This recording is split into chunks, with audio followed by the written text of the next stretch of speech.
दर्शकों को मेरा नमस्कार। मैं doctor Rajendra Agarwal, chairman cum managing director Asha hospital Kamthi. हमारा 100 बेडेड मल्टी स्पेशलिटी हॉस्पिटल है।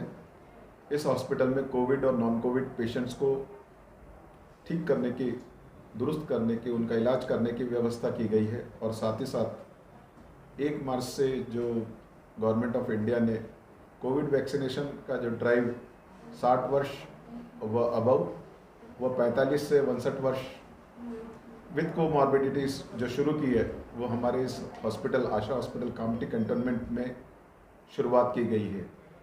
इसे बहुत ही ज़बरदस्त प्रतिसाद मिल रहा है। गवर्नमेंट के दिए हुए नियमों के मुताबिक सेफ डिस्टेंसिंग, मास्क, सैनिटाइजेशन, इन सब को ध्यान में रखते हुए, प्रॉपर रजिस्टर्ड करते हुए, कोविन एप्लीकेशन पर रजिस्टर्ड करते हुए यहाँ पर वैक्सीन दी जा रही है और 30 मिनट उनका ऑब्जर्वेशन किया जा रहा है। लोगों में बहुत ही उत्साह है। अनेकों सामाजिक संस्थाएं भी इसमें जुड़ी हुई है। वह लोग भी बढ़ चढ़ करके लोगों को समझाने में, मदद करने में व उन्हें यहाँ तक लाने में मदद कर रहे हैं। और लोगों में भी जोश, उत्साह बहुत अच्छा है। यह जो वैक्सीन है वो कोविशील्ड वैक्सीन दी जा रही है। इसकी 2 डोज लेनी है। पहली डोज डे 1 को और उसके बाद में दूसरी डोज 28 दिन के बाद में लेनी है। इसके बारे में जो तरह तरह की भ्रांतियां हैं, वो भ्रांतियां अब लगभग दूर हो चुकी है, क्योंकि 1.6 करोड़ के ऊपर लोगों ने इस वैक्सीन को ले चुके हैं।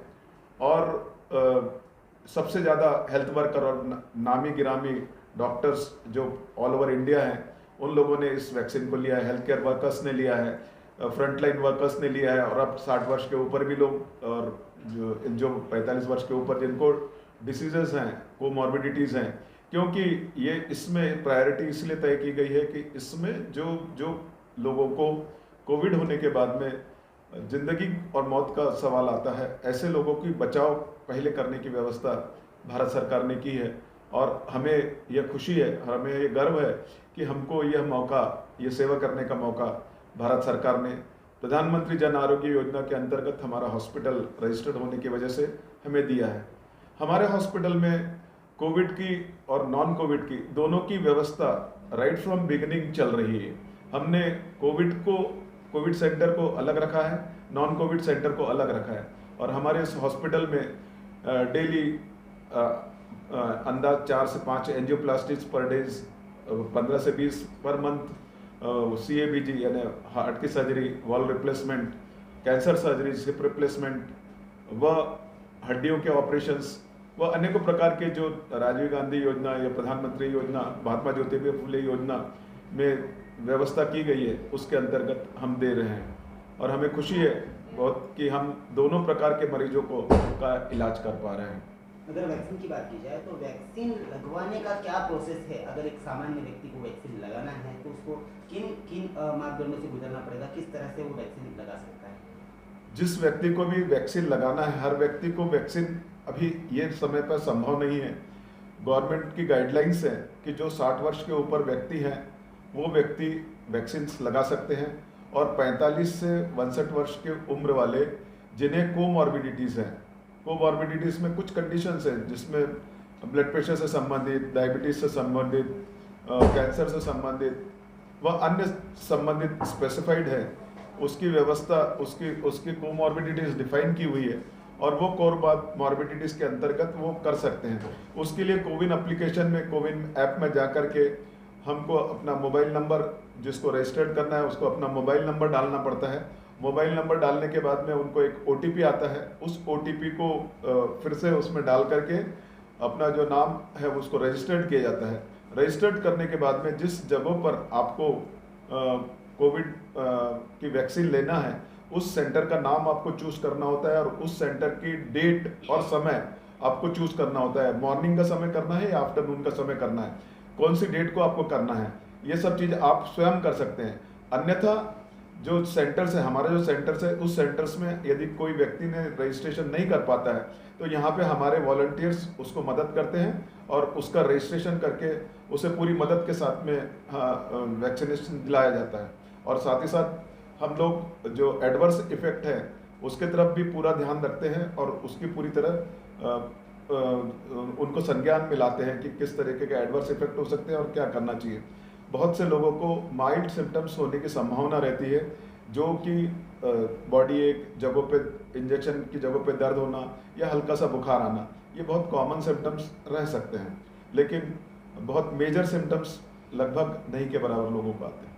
जी सौरभ राय जी, अगर आपसे भी बात की जाए तो एक तरफ कोविड के वैक्सीनेशन आपके हॉस्पिटल में चल रहे हैं, दूसरी तरफ कोविड के पेशेंट की इलाज भी चल रहे हैं, और तीसरी तरफ जो अदर जो पेशेंट है जैसे हार्ट सर्जरीज हो गया, स्पाइन हो गया, घुटनों का दर्द, ये सारी चीज़ें हो रही हैं, और आप अपने हॉस्पिटल में बहुत से ऑपरेशन फ्री में भी करा रहे हैं। क्या किस तरह से क्या करेंगे? सबसे पहले तो मैं आपके दर्शकों को अपनी तरफ से नमस्कार कहना चाहता हूँ। और ये जो हम लोग ने अभी कोविड वैक्सीनेशन का ड्राइव शुरू किया है, तो ये भारत सरकार की जो पहल है कोविड वैक्सीनेशन के लिए, तो ये हम लोग इसलिए इसको बढ़ चढ़ कर कराना चाह रहे हैं कि मैक्सिमम लोग इसमें सेफ हो सके। जितने जल्दी लोगों को फर्स्ट डोज मिलेगा उतनी जल्दी सेकेंड डोज मिलेगा, तो और इम्यूनिटी डेवलप होगी। कोविड वैक्सीन लगाने के बाद इम्यूनिटी इतनी डेवलप हो जाती है कि एटलीस्ट जो सीवियरिटी है वो भी कम हो रही है लोगों में। तो वैक्सीनेशन का ड्राइव तो ऑब्वियसली ये, और इंडिया इसमें लीड कर रहा है वैक्सीनेशन में। भारत नंबर 1 में है जो इतने सारे मास पब्लिक को वैक्सीनेशन कर रहा है। तो उसकी वजह से हम लोग डॉक्टर भी उत्साहित है, पब्लिक भी उत्साहित है कि हमको वैक्सीनेशन लग रहा है। तो वैक्सीनेशन के लिए हमने एक अलग सी टीम डिप्लॉय करी है। कोविड के पेशेंट्स के लिए ऑलरेडी हमारा एक नया विंग है, एक्स्ट्रा विंग है, जिसमें हम लोग कोविड के पेशेंट्स एडमिट करते हैं, जिसका एग्जिस्टिंग नॉन कोविड बिल्डिंग से कोई संबंध नहीं है। तो उसके वजह से कोई क्रॉस इन्फेक्शन, क्रॉस कंटेमिनेशन कोई चांसेस नहीं है। और नॉन कोविड में ऑलरेडी जो एग्जिस्टिंग गवर्नमेंट की स्कीम्स है, जैसे महात्मा ज्योतिबा फुले योजना या प्रधानमंत्री जन आरोग्य योजना, तो इसके अंतर्गत अभी इतनी आर्थिक स्थिति खराब है लोगों की, तो उसके अंतर्गत भी जो जो बीमारियाँ कवर होती है उसके हम बड़े बड़े ऑपरेशन, हार्ट के ऑपरेशन, हड्डी के और स्पाइन के ऑपरेशन, कैंसर के ऑपरेशन, ऐसे जो बड़े बड़े जो जिसमें लाखों रुपए का खर्चा होता है, वो हम फ्री में इस योजना के अंतर्गत कर रहे हैं। इसमें हम लोग बाईपास सर्जरीज, एंजियोप्लास्टी सब कुछ कर रहे हैं। तो ये तो अभी सरकार ने अपने को वैक्सीन मुहैया कराई है, तो ये एक अलग से उत्साह है। और मैं इस माध्यम से सब दर्शकों को यही कहना चाहूँगा कि ज़्यादा से ज़्यादा लोग संख्या में अपने पिताजी को, माताजी को और अपने जो भी परिचित है जो 60 ईयर्स के अबाव है, उन लोगों को वैक्सीन के लिए प्रेरित करें और जाके वैक्सीन लगवाए। जी जी, अगर बात की जाए, जैसे कि आपने कहा कि बहुत सारे ऑपरेशन आप फ्री में करा रहे हैं, लेकिन रूरल लोगों की अगर बात की जाए, उनके दिल में एक असमंजस हमेशा बना होता है कि प्राइवेट हॉस्पिटल में जाएंगे तो फ्री में ऑपरेशन कैसा होगा, क्या करेंगे, बहुत सी असमंजस है। तो इस चीज़ों को क्या कहेंगे? देखिए, ये तो बात निश्चित है कि गांव में जहाँ पे लोगों को बहुत ज़्यादा या तो पढ़े लिखे नहीं होते, या तो फिर शहर के तरफ जाने से उनको डर लगता है कि भाई अगर हम जाएंगे तो अस्पताल में बहुत खर्चा हो जाएगा। तो ये निश्चित रूप से मेरे पास भी बहुत सारे पेशेंट ऐसे आते हैं जो आके सबसे पहले यही करते हैं कि भाई अगर योजना में भी करा रहे हैं तो पैसा खर्चा होगा क्या। तो मैं लोगों को इस माध्यम से ये बताना चाहता हूँ कि लोग आए, लोग पता करें उस स्कीम के बारे में, तो उनको समझ में आएगा कि नहीं, इसमें पैसा नहीं लगता है, ठीक है ना। और कुछ बीमारी कवर करी हुई है गवर्नमेंट ने, कुछ बीमारी नहीं कवर की, तो हॉस्पिटल में आके पता करेंगे। यहाँ पे ऑलरेडी एक गवर्नमेंट की तरफ से काउंटर लगा हुआ है, एक हॉस्पिटल की तरफ से काउंटर है, जहाँ से वो ये सब जानकारी ले सकते हैं कि ये बीमारी कवर होती है क्या, और अगर होती है तो फ्री में होती है, नहीं होती है, अगर होती है तो 100% फ्री में होगी बीमारियाँ कवर। तो इसलिए घबराना नहीं चाहिए, आके पता करेंगे तो बातें पता चलती है और इलाज हो सकता है। मुर्तज़ा जी, हम आपसे जानना चाहेंगे कि आपके ग्राम पंचायत अंतर्गत आने वाले आशा हॉस्पिटल में यहाँ पे बहुत से ऑपरेशन फ्री में किए जा रहे हैं, साथ ही साथ 1 मार्च से अभी वैक्सीनेशन भी यहाँ पे की जा रही है। इस वैक्सीनेशन के लिए आप क्या कहेंगे? सबसे पहले तो मैं सभी आपके चैनलों का धन्यवाद मानता हूँ कि आप जिस जगह पहुँचे हैं उस जगह ऐसे जगह पहुँचे हैं कि या गरीब से गरीब मरीज जैसा ही आता है या पैसा भी नहीं होता है उनके पास में, तो भी उसको पहले इलाज दिया जाता है, उसके बाद में उसका जो कुछ कम ज़्यादा पैसा रहता है उसमें भी ये हो जाता है। और महात्मा फुले ज्योतिबा जो रजिस्ट्रेशन हो चुका है, और ऊपर से तुम्हारा पंतप्रधान जनधन योजना, गवर्नमेंट ने, शासन ने ये अच्छा काम किया। ये जो आशा नर्सिंग होम अग्रवाल साहब जो है, ये हमारे कामठी तालुका में यानी मेन बिंदु है ये दवाखाना, या कोई एक्सीडेंट भी होता है तो बचाने की फुल कोशिश रहती है। हाईवे पे बैठा हुआ है, बाईपास भी बन रहा है, और अपने नागपुर में सबसे ज़्यादा अभी जो रोग बढ़ रहा है, यानी अटैक और तुम्हारा मनोरुग्णालय ज़्यादा बढ़ रहे हैं। इस कारण यह है कि जो भी प्रदूषण जो बढ़ रहा है, ये प्रदूषण के कारण हो रहा है। इस कारण प्रदूषण को रोक पाना ये शासन का काम है।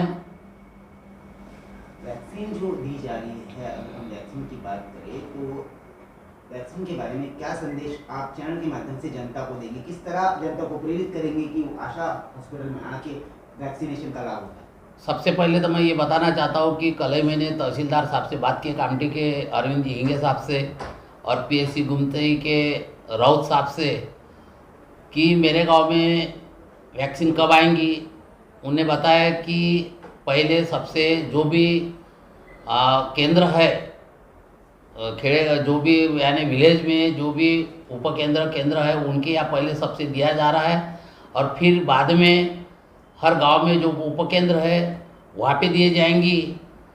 अगर लेट होता है तो मैं सरपंच संगठन के अध्यक्ष के नाते मैं सभी कामठी तालुका के सरपंच को कहना चाहता हूँ, कोई ज़्यादा वैक्सीन महंगी नहीं है, यहाँ आके लोगों का रजिस्ट्रेशन किया जाए, और अपने ग्राम पंचायत खर्चे से या अपने खर्चे से जो जो ग्राम पंचायत अच्छी उत्पन्न अच्छा है जिनका भी, वो खुद स्वयं सेवा करे।